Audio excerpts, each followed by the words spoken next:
Hello there. I got a request from my friend Brent to go through more on the devil card from my last video. Now, the actual quote from Richard Gardner from his book Evolution from the Tarot was, "The devil is primarily the symbol of limitation created by ignorance, taboo, and blindness. Blindness in the sense of passing My dog has decided to intervene. Hold on. The devil is primarily the symbol of limitation created by ignorance, taboo, and blindness. Blindness in the sense of passing judgment on outward appearances only. Like the fool, he is an androgyne figure. All androgynes in the tarot have great power. The devil has, because behind him is the power of the fool, which he is blocking. The power of the devil is suppressed love. Love in its flow creates and heals. Blocked, it intensifies into what we call hate, and always bursts forth in destruction, for there is no dam that can withstand love. It is the ever-flowing, constant dynamic." This was Richard's basic teaching, and the devil card for him, it did most essentially represent a block on the life force, though he did, if you go sort of like into that chapter a bit more, you'll find that he does consider that there's still uses for that, but it's very easy for it to simply become a block and to become disastrous, really, for it to become anti-spiritual, essentially. I do personally think there's more to the devil card than that. But if we're looking at Richard's teaching on it, what he put forward, he was very strong on these kind of things. He kind of like reinforced them over and over again. That love was the primary impulse in life. That it was love that was the primary motivation to come through everything, and that could come in different forms, but it was, in its most powerful and effective sense in terms of pushing everything in the world and pushing life, it was a kind of an elemental drive towards union of opposites, essentially. And so this was something that was very strong in his teaching. It came through over and over again.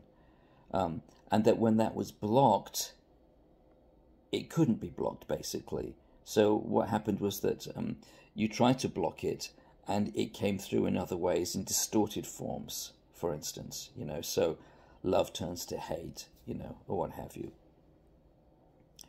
And I think there's a great deal to that. And it's reflected in his liking of things like the teaching or the researches of Wilhelm Reich and his ideas about orgone energy and and the effects of suppression of orgone energy and its link to totalitarianism, and that this basic idea, which is actually reflected in various kinds of spiritist religion as well, which is that basically, for instance, the spirits like us to have very good sex, because if we have good sex, then the world will be more peaceful, essentially. So that sense of love, including sexual love, all as one thing. And obviously not all love is sexual, but all love is, in a sense, erotic in the highest sense of that word. It's eros. It's the life force. It's the attraction and moving force of the universe. And so he was very strong on that particular thing. So the devil for him became a distorted version of the fool, in a sense, because you could never stop the energy of the fool, but you try and put a block in the way, and it simply becomes the devil, who will still get his way one way or another. So it brings up all sorts of questions about, well, what is the ideal? I mean, the ideal for Richard was to follow the fool and to be free and to allow love to flow. But there still remains the question of what is the underlying function of the devil in that, yeah? the devil as a kind of Saturnian structure force, because the Fool is this wonderful, superb, magical state, but the Fool needs structure as well. Yeah, the Fool needs a world to disport himself upon. Yeah, so you can't have nothing but Fool. Yeah, well, at least you can't have that here. You know, maybe another world, yes, but not in this world. You know, so you see, in some senses, there was almost a kind of, I don't want to say ideology because that's really the wrong word, but there's a certain stream of teaching running through Richard's work which has a very definite message, and it's to go towards the Fool and to let go into life and to live. Yeah, and that is a wonderful message, but on the other hand, there is the question of how you live and not lose everything, basically. How you live and not lose everything, which is sort of like one of the main dilemmas of the Fool state, I think. How you live freely without losing everything in the process, you know.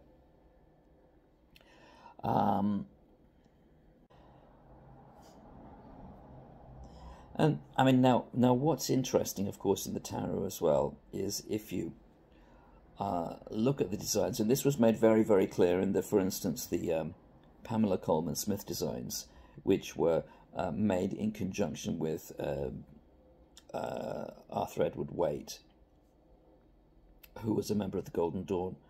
I think Pamela Colman Smith was a member of the Golden Dawn as well. She was, in any case, the kind of artistic genius behind the forms of the cards, yeah. But if you look at her cards for the Lovers and the Devil, and you compare them, it's a very interesting comparison. You see there's a considerable symmetry between the two cards. But one seems to be a blessing and the other seems to be a bondage, you know. And this underlies as well, or it echoes Richard's message that the basic power was the power of love, and that the devil in his view and his system was a kind of, it was an over limitation of the power of love, in a sense, but it was still based upon the power of love.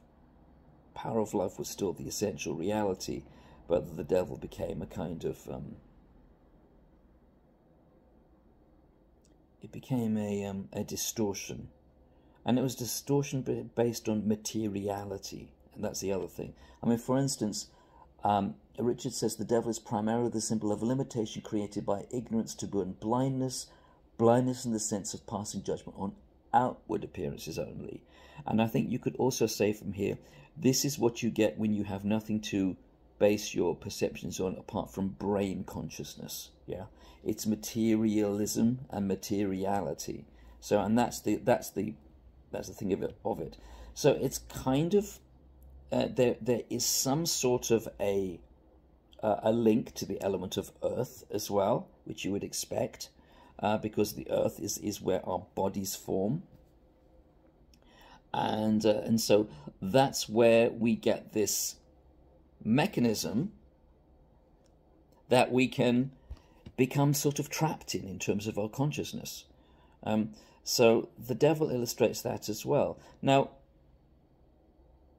the thing is, if you liberate the devil, then you get something that's almost like a sort of Pan figure, you know, of nature, of abandon. He becomes the Fool again, but the Fool in the world, in a sense. So I think that there is some nuance to this. I think Richard's view of it was quite polarized in some senses, because that was the way he was. He had, I think there were obviously specific characteristics to Richard's nature and Richard's view of things, and the way he had gathered his philosophy, but it's still invaluable as far as I'm concerned, because he understood that this was not dry book learning. He understood that this was something to be lived, and he understood that by changing your attitude, you change your entire life, which was an important insight. And he understood that going from element to element, you entered an entirely different world. It was not just a question of, I'm just going to perfect myself. No, no. You experience whole new worlds, yeah, with different paradigms. And so that was another thing. There were a number of other things which are so important in his work, though. And one was, like at one point he says, when he's talking about the justice cards, he says that, he says something like that it's something along the lines of the life force either teaches through love or through killing, basically, you know, something like that.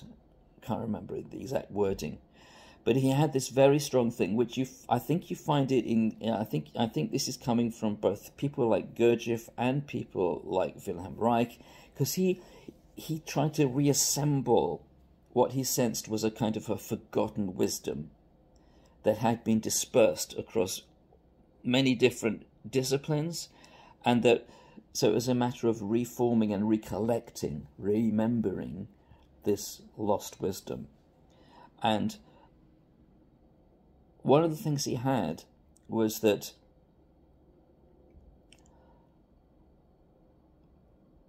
this energy which was driving life,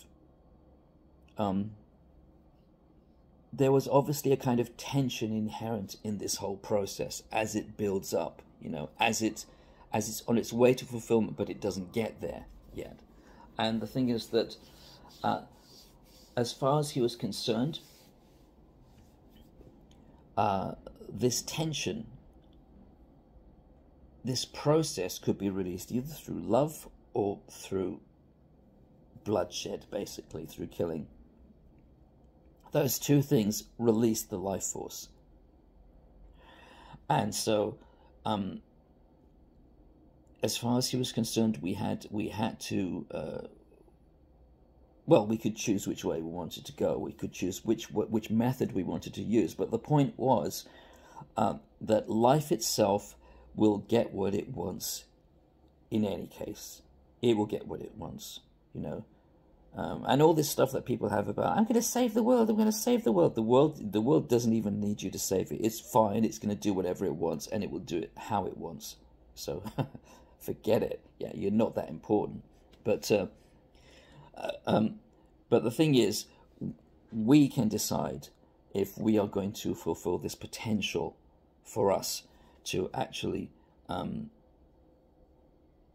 take the way of love rather than the way of bloodshed, because like for nature, they're both okay. Nature is okay with both, you know. Nature is okay with both because it will release it. But now you could say, well, is there a tendency to move towards the higher form, if you like, or the more subtle form? As an option, I'm sure it is, because nature loves diversity, nature loves novelty. It's all experiments. But nature doesn't care if the experiment turns out to be a dud and has to be just shelved. Because it's too busy. It's too profuse, yeah. But there is this sense that there were two ways, the way of love and the way of bloodshed, because both release the energy, which is why, as Richard pointed out, a lot of our inventions and our progress comes out of the military, and it comes out of times of warfare. It's because we're releasing all that life force. It's all flowing, yeah? No, so, but we have this dream, you know, we have this dream that we will have a way to release all this life force peacefully, that we will be able to release this life force through love.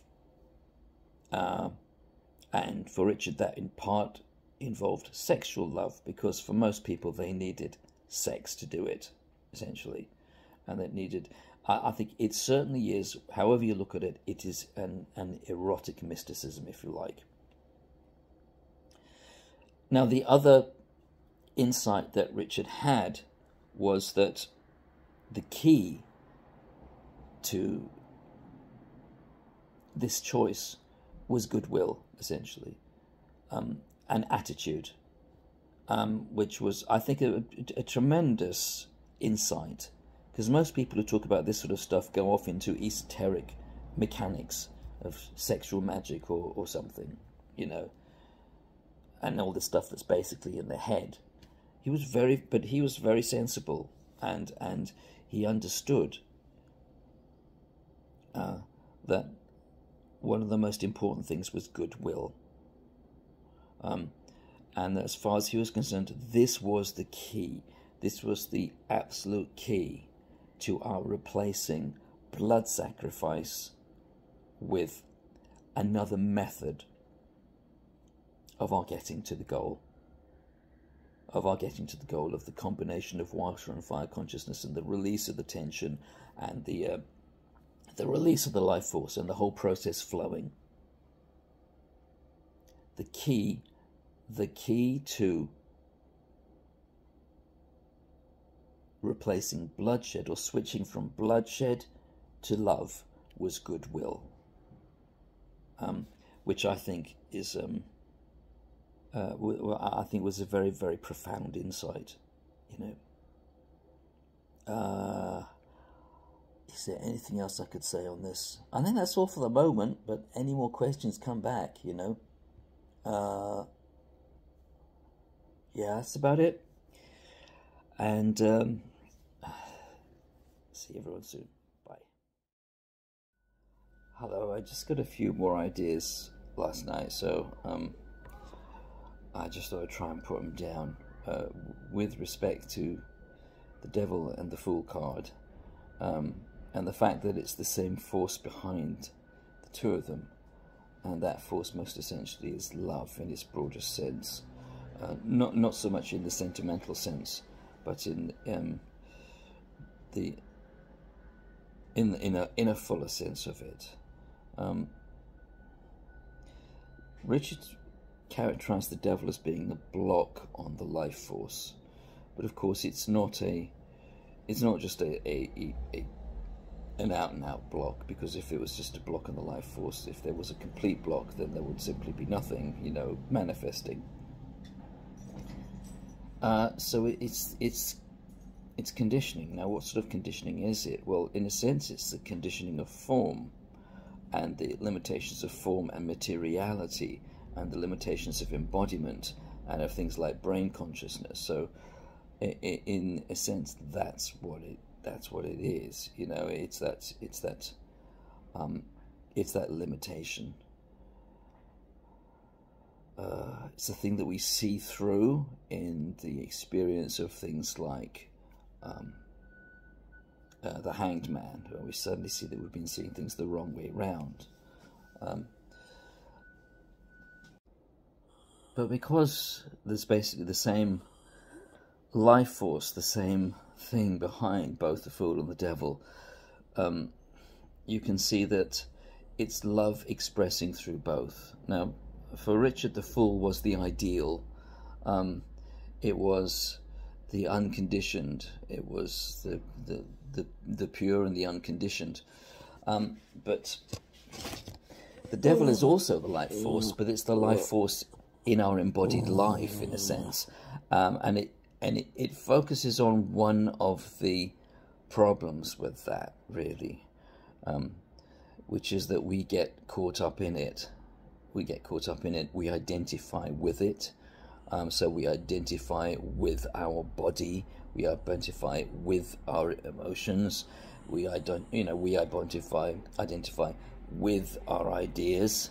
And of course, none of that is really what we, at our most fundamental level, are, you know. And so we get all these problems from that.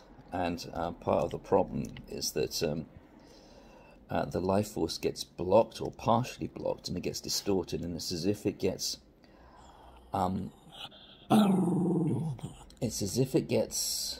funneled through this constricting tube, yeah, which puts a certain sorts of pressure on it, you know, and the pressure needs to be released because there's so much of a build-up, and that leads to problems. So we get things like hatred and anger, and we get things like compulsive lust, and we get attachment and jealousy and greed. Probably the most characteristic thing is negative emotion in many ways. That seems to be the driving, not necessarily the driving force, it's the driving result of the restriction. But the thing to understand from that, from one perspective, is that when somebody is in a state of hatred, or when somebody is in a state of jealousy or whatever, what they're actually trying to do is love, yeah? Again, not in the sentimental sense, but they are most basically trying to love and to live. And I think that's the thing to understand from the Devil card. Whatever you see, it's trying to live and to love. That's what it's attempting to do. And this, I think, is also why the Devil is in some ways linked to shadow and the shadow processes, because they are, in a sense, the work you come across when you come into incarnation and when you come into a body. Yeah, they are the work implicit in that. You know, it's not like there is this power of darkness that, you know, that messes things up. It's just part and parcel of consciousness being bound in a body. It has limitations which need to be transcended so that you can go to another level with it, you know. And that's quite an important thing to see, really, because it gives you a different perspective on our problems. Our problems are that we are attempting to love and to live in the same way that a very small infant tries to learn to walk. And of course we have this pressure build up. One of the things is this build-up of pressure always needs to be released. It has to be released because the life force demands that it be released. The life force seeks fulfillment, and it seeks to flow. And if something gets in the way, it will break down that dam eventually. And in the process of breaking down the dam, you get a lot of weird stuff happening, you know, which emotionally ends up as all this crazy stuff, you know. All the hatred and jealousy and things, you know. So that's certainly something to, I think, bear in mind with Richard's view of the Devil.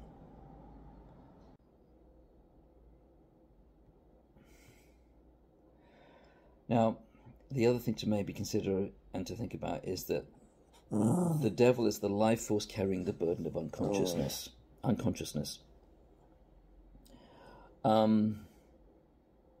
So that's another thing to think about this. But it's, in a sense, it's part of the process. It's an inevitable part of the process at a certain stage of the unconscious becoming conscious and the conscious entering into the unconscious, etc., etc. And this is the whole story of the interrelationship of fire and water consciousness in Richard's view, I think. And what the Devil card represents is part of that process. It's that process at a certain stage.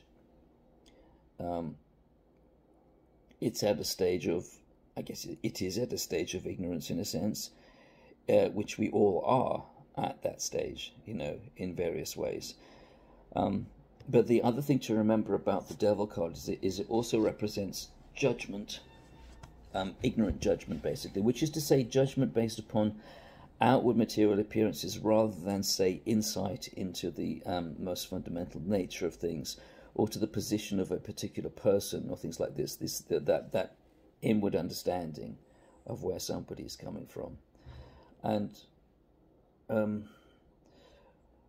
which is the arising of empathy and compassion, and not in this kind of like rather prosaic sense oh, I'm going to try and think about where somebody's position is at and all this. No, it's a very, very direct perception and feeling of the other person's suffering. Essentially, it's a very direct perception. Compassion is not not a practice. Compassion is not a practice. It's not something that you just, well, I'm just going to get a little bit better at this. There's no mistaking it when it hits. It's absolutely devastating because it's the opening of the heart, basically, and the opening of the heart is enormous. It's like an enormous gate opening, and it brings with it an appreciation of the individual predicament of whatever you're seeing. It's an appreciation of that, and it's a deeply emotional appreciation because you suddenly see what makes that person special and particular. And because it's special and particular, it's also painful. That's inevitable because it involves separation. But that's also its challenge. That's also its challenge, because we all have this predicament, but we can all make it into something which is a kind of a creation, which is creative. We can all make it into that. And again, the Fool is the ultimate creative card. It's the ultimate creative card, and a card of boundless energy and potentially positivity and things like this. And